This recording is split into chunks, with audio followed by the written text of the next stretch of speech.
Hello everyone, मैं विशाल polytechnic entrance तैयारी में आप सभी का स्वागत करता हूं। उम्मीद करता हूं आप सभी स्वस्थ होंगे और अपनी पढ़ाई में मस्त होंगे। जो भी स्टूडेंट्स हमारे जर्नी टू इंजीनियर तक के सफर में पॉलिटेक्निक एंट्रेंस तैयारी चैनल पर पहली बार आए हैं, उनसे मैं रिक्वेस्ट करता हूं कि वे पहले हमारे प्रीवियस वीडियोस और लेक्चर्स कंटेंट को देखें। यदि उन्हें हमारे प्रीवियस वीडियोस लेक्चर्स पसंद आते हैं तो वे हमारे जर्नी टू इंजीनियर तक के सफर में पॉलिटेक्निक एंट्रेंस तैयारी चैनल को सब्सक्राइब करें, लाइक कमेंट और अपने फ्रेंड्स में ज्यादा से ज्यादा शेयर करें ताकि आप और आपके साथी साथ साथ पॉलिटेक्निक के टॉप कॉलेजेस में जर्नी टू इंजीनियरिंग अपनी स्टार्ट कर सकें। ठीक है बच्चों, धन्यवाद। हेलो एवरीवन, मैं आदित्य, आपका फिजिक्स टीचर। हमने पिछली वीडियो में बात की इलेक्ट्रिक सेल क्या होता है, उसके बाद हमने बात की इलेक्ट्रिक सेल का ईएमएफ क्या होता है, वोल्टेज ड्रॉप क्या होता है, टर्मिनल वोल्टेज क्या होता है। उसके बाद हमने बहुत इंपॉर्टेंट कॉन्सेप्ट के बारे में बात किया, वो है क्या था, कॉम्बिनेशन ऑफ रेजिस्टर्स। यानी जो रेजिस्टेंस हैं उनको अगर हम कंबाइन करते हैं, यानी सीरीज में लगाते हैं, अगर पैरेलल में लगाते हैं, तो हमारा जो रेजिस्टेंस है, करंट है और पोटेंशियल डिफरेंस है, उस पर क्या इफेक्ट होगा। तो उन सब के बारे में हमने बात की थी। तो होप करते हैं कि आपको वो सभी कॉन्सेप्ट समझ आए होंगे और आपने अच्छे से उसे रिवाइज भी कर लिया होगा। तो अब हम अगर इस वीडियो में बात करें तो सबसे पहले जो हमें पढ़ना है वो है इलेक्ट्रिकल एनर्जी। क्या पढ़ना है इलेक्ट्रिकल एनर्जी यानी विद्युत ऊर्जा। तो इलेक्ट्रिकल एनर्जी क्या है? इलेक्ट्रिकल एनर्जी क्या है? The energy generated by movement of electrons from one point two other. यानी वो एनर्जी जनरेट हो रही है किसकी वजह से? इलेक्ट्रॉन्स के मूवमेंट से। यानी इलेक्ट्रॉन के मूवमेंट से एक पॉइंट से दूसरे पॉइंट में जो इलेक्ट्रॉन हमारा मूव कर रहा है, उसके मूवमेंट से जो एनर्जी क्या हो रही है, जनरेट हो रही है। इलेक्ट्रॉन के मूवमेंट से जो एनर्जी जनरेट हो रही है, वही एनर्जी क्या है, हमारी इलेक्ट्रिकल एनर्जी यानी विद्युत ऊर्जा है।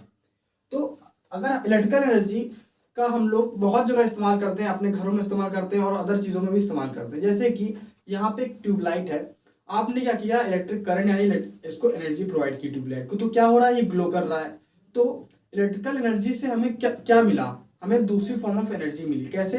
हमने इस लाइट को ग्लो कराया, मतलब तो जब ये क्या हुआ, मतलब कि इसने ग्लो किया तो इससे क्या मिला, इलेक्ट्रिकल एनर्जी से हमारी एनर्जी किसमें मिल गई, हमें लाइट एनर्जी मिल गई। लाइट एनर्जी क्या है, हमें लाइट प्रोवाइड कर रही है, तो ये क्या है, लाइट एनर्जी। यानी हम अब इलेक्ट्रिकल एनर्जी से बहुत सारी एनर्जी का यूज कर सकते हैं।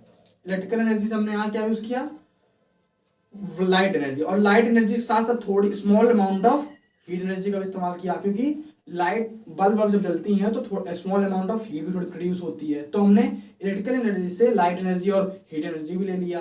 और बहुत सारे ऐसे अप्लायंस होते हैं जिसमें हम इलेक्ट्रिकल एनर्जी देंगे, जैसे कि ओवन हो गया, गीजर हो गया, उसमें क्या है, लाइट एनर्जी से क्या ले रहे हो, हीट एनर्जी ले रहे हो। अब मान चलते हैं आप फैन है, फैन जब आप चलाते हो इलेक्ट्रिक करंट प्रोवाइड करते हो, तो इलेक्ट्रिकल एनर्जी किसमें कन्वर्ट हो रही है, हम लोग किसमें दे रही है, मैकेनिकल एनर्जी में दे रही है।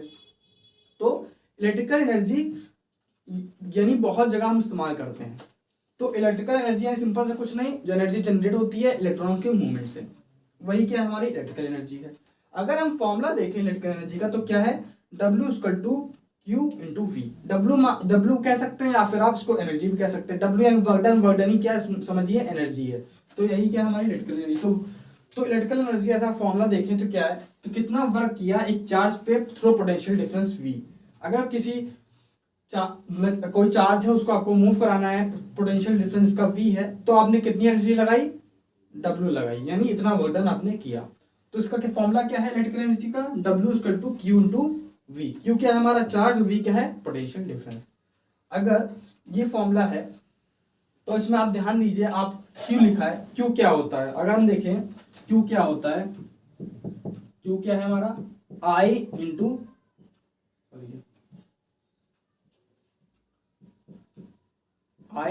T। यह आपको पता होगा क्यों, क्योंकि I क्या होता था, Q/T। तो हमने Q क्या कर दिया, I/T, क्योंकि हमें और भी फॉर्मूले डिराइव करने हैं, इस वजह से हमने ऐसा किया है अभी। तो अगर हम इसको रिप्लेस करें, Q को रिप्लेस करें इससे, तो क्या लिखेंगे, W =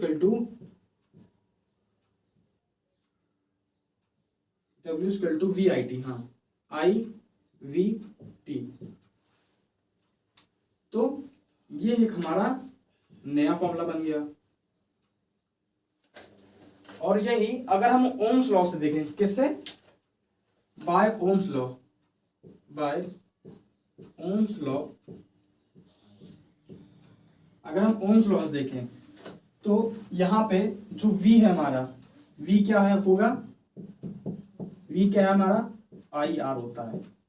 तो अगर हम V को रिप्लेस करते हैं तो हमारा कैसे बनेगा, इसको मैं इधर शो कर देता हूँ। W equal to I into T into IR। तो क्या बनेगा, I स्क्वायर RT।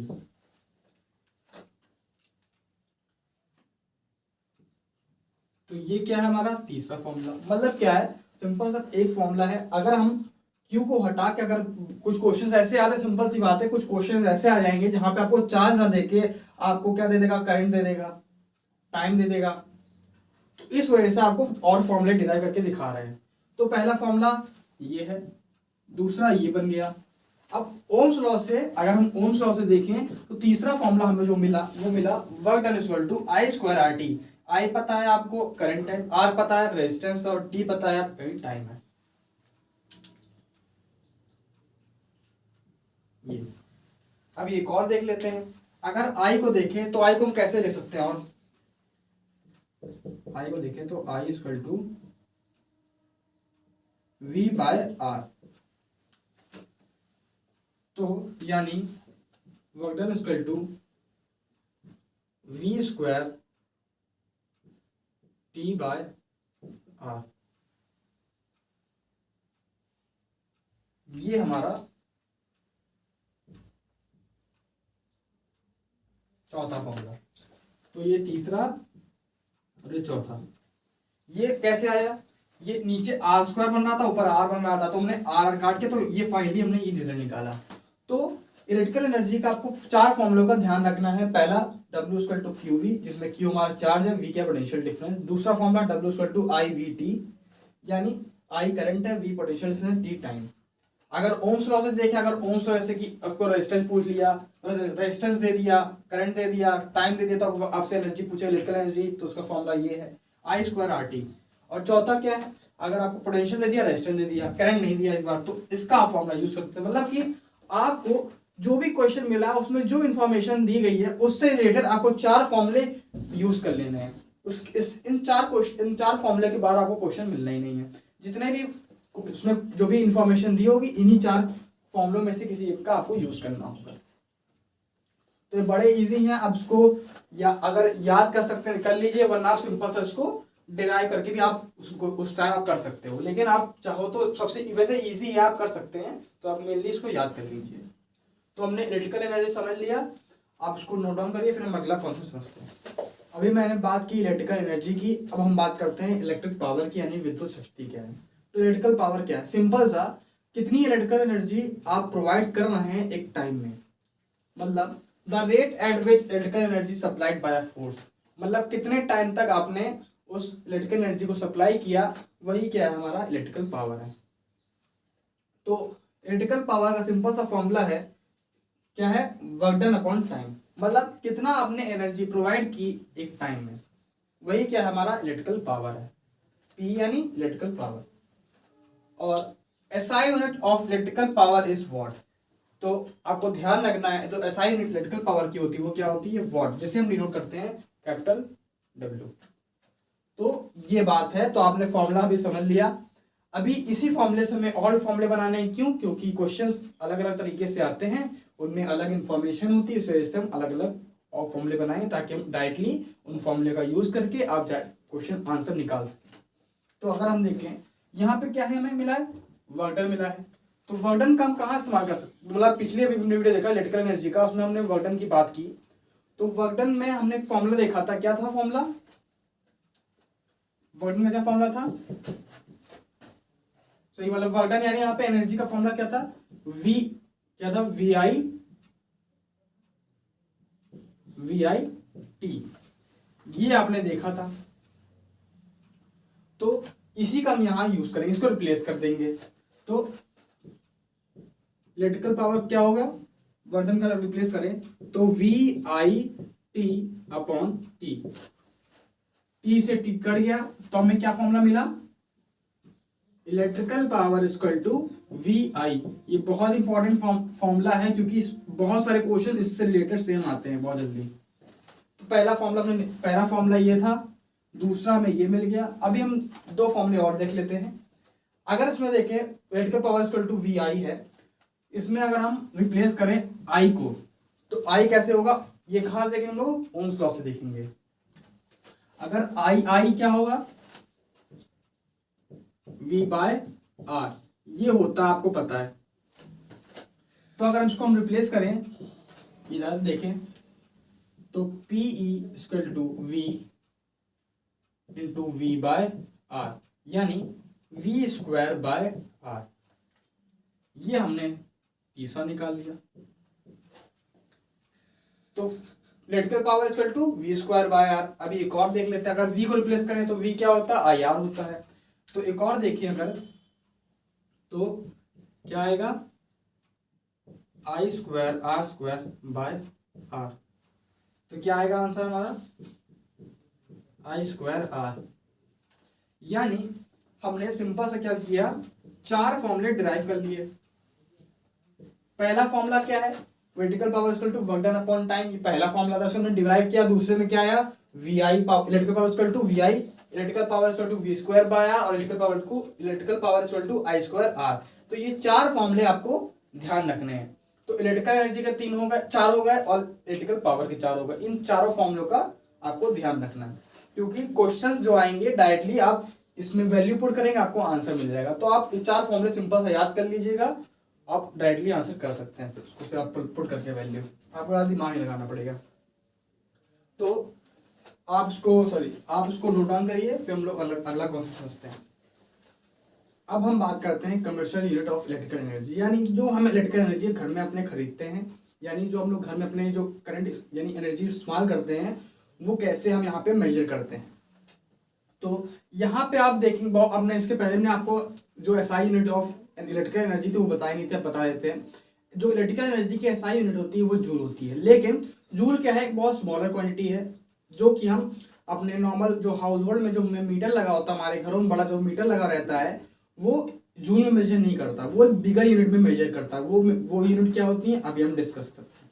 तो पहले समझते हैं जो commercial unit of electrical energy है, उसमें इलेक्ट्रिकल एनर्जी को हम कैसे उसमें मेजर करते हैं। तो if the appliance of power P what, यानी कोई अप्लायंस है जिसका पावर P वॉट है, उसको यूज किया गया T सेकंड तक। कितने टाइम तक यूज किया गया, T सेकंड। मतलब कोई अप्लायंस है उसको जिसका पावर P वॉट है, उसको यूज किया टाइम T सेकंड, कुछ सेकंड तक उसको, मतलब कुछ टाइम तक उसको यूज किया। उस समय उसका जो इलेक्ट्रिकल एनर्जी उसने कंज्यूम की है, यानी जितना उसने पावर कंज्यूम किया है पर्टिकुलर टाइम में, वो इलेक्ट्रिकल एनर्जी क्या है। तो उसको हम अगर देखें तो electrical energy equal to power into time, मतलब उसने कितना पावर लिया, कितने टाइम तक, तो वही क्या हमारी इलेक्ट्रिकल एनर्जी उसने कंज्यूम की है। तो यह फॉर्मूला है इलेक्ट्रिकल एनर्जी जो उसने कंज्यूम की है उसको निकालने का तरीका। अगर हम देखें इलेक्ट्रिकल एनर्जी इज मेजर्ड, अब वो मेजर किस में होती है, जो हम घरों में अपने इलेक्ट्रिकल एनर्जी का यूज करते हैं, वो मेजर किस यूनिट में होती है, जूल में नहीं होती, मैंने पहले बताया, क्योंकि वो स्मॉलर क्वांटिटीज है, स्मॉलर यूनिट है। अब यानी स्मॉलर यूनिट है, यानी आप उसको तो उसमें मेजर करेंगे नहीं, तो किस में मेजर करते हैं, तो मेन दो यूनिट में मेजर करते हैं। पहला वॉट आर, जिसे हम डिनोट करते हैं WH, और दूसरा किलो वाट आर यानी kWh। इन दो यूनिट में हम अपनी इलेक्ट्रिकल एनर्जी जो कमर्शियली है, जो हम खरीदते हैं, उसको हम यूज करते हैं। तो हम किस में मेजर करते हैं, वॉट आर, दूसरा किलो वाट आर। आप इसको नोट डाउन करिए, फिर हम लोग वाट आर समझते हैं क्या होता है, किलो वाट आर क्या होता है समझते हैं। अब हम बात करते हैं वॉट आर क्या होता है, यानी 1 watt hour is the electrical energy consumed by an electrical appliance of power 1 watt for 1 hour। मतलब एक कोई अप्लायंस है, उसने जिसका पावर 1 watt है, क्या है, जिसका पावर 1 watt है, और उसको यूज किया कितनी देर, 1 hour के लिए। मतलब एक अप्लायंस है जिसका पावर 1 watt है, उसने यूज किया 1 घंटे तक, तो उसका जो इलेक्ट्रिकल एनर्जी होगी, commercial unit of electrical energy होगी, यानी जो वॉट आर कितना होगा, 1 वॉट आर होगा। सिंपल सा, यानी 1 watt hour equal to 1 watt, यानी 1 वॉट इंटू 1 आर। मतलब उस इलेक्ट्रिकल अप्लायंस ने जो एनर्जी कंज्यूम की वो कितने की 1 वॉट इंटू 1 आर। जिसे हम अगर उसको हम जूल में लिखें, अगर हम रिलेशन देखें 1 वॉट आर का जूल में, तो क्या होता है 3600 जूल। यानी उस अप्लायंस ने, यानी उस इलेक्ट्रिकल अप्लायंस ने 3600 जूल जो इलेक्ट्रिकल एनर्जी है उसने कंज्यूम कर ली। सिंपल सा क्या, यानी 1 वॉट आर, यानी सिंपल सा 1 वॉट, यानी वॉट आर क्या है, सिंपल सा उस अप्लायंस ने जिसका पावर 1 वॉट है और उसको यूज किया गया 1 आर के लिए, तो उस अप्लायंस ने कितना एनर्जी यूज की 3600 जूल यूज की। अब बात करते हैं अगर किलो वॉट आर की, तो किलो वॉट आर क्या है, 1 kilo watt hour is the electrical energy consumed by electrical appliance of power 1 kilo watt for 1 hour. अब 1 किलो वॉट आर क्या है, वो मतलब एक इलेक्ट्रिकल अप्लायंस जिसका पावर 1 किलो वॉट है और इसको यूज किया गया 1 आर के लिए, तो जो इलेक्ट्रिकल एनर्जी होगी वो क्या होगी 1 किलो वॉट आर होगी। और उसको अगर हम उसको भी जूल्स में देखें तो क्या होगा 3.6 इंटू 10⁻⁶ जूल। तो ये है जूल और किलोवाट का रिलेशन। अगर किलोवाट आर है तो उसकी जो जूल में अगर देखेंगे तो 3.6 इंटू 10⁻⁶ जूल। अगर 1 वॉट आर है तो जूल कैसा होगा, मतलब उस जूल में अगर करेंगे तो कितनी वैल्यू आएगी 3600 जूल। तो वॉट आर और किलोवाट आर में कुछ फर्क नहीं, सिंपल से क्या है वो क्या है 10⁻³ से मल्टीप्लाई यहाँ पे किया गया है, कुछ नहीं है। सिंपल सा वॉट आर क्या है और किलोवाट आर क्या, सिंपल सा एक बड़ी यूनिट है इलेक्ट्रिकल एनर्जी को मेजर करने के लिए। तो आपको इलेक्ट्रिकल एनर्जी में वॉट आर और किलोवाट आर समझ आ गया होगा। तो आप इसको नोट डाउन करिए, हम फिर समझते हैं पावर रेटिंग क्या होता है।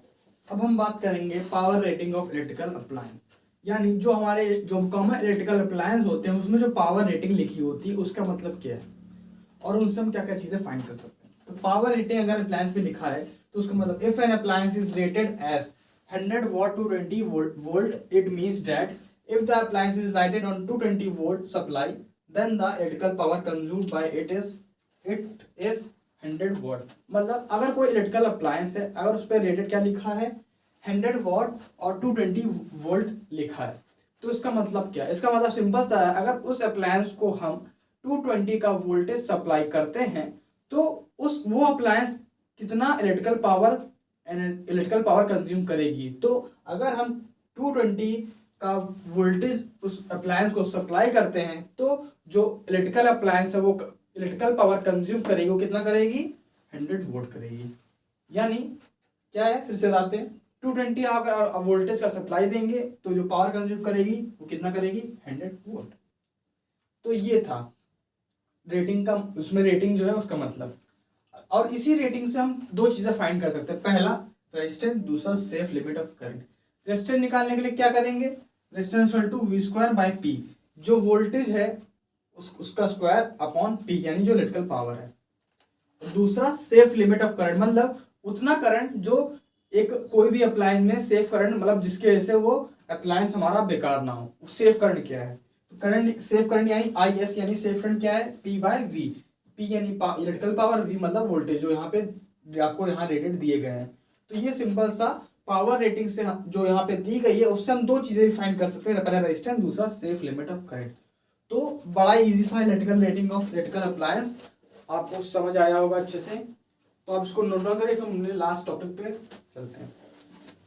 अब हम बात करेंगे अपने लास्ट कॉन्सेप्ट के बारे में, वो है हीटिंग इफेक्ट ऑफ करंट, यानी करंट के फ्लो से हमारे जो वायर में हीटिंग का क्या इफेक्ट होता है। तो the amount of heat produce in a wire on passing current through it depends on, मतलब कितना अमाउंट ऑफ, मतलब कितना करंट पास हो रहा है उस वायर में, उसकी वजह से जो हमारी हीट है कैसे डिपेंड कर रही है उसको हम देखते हैं।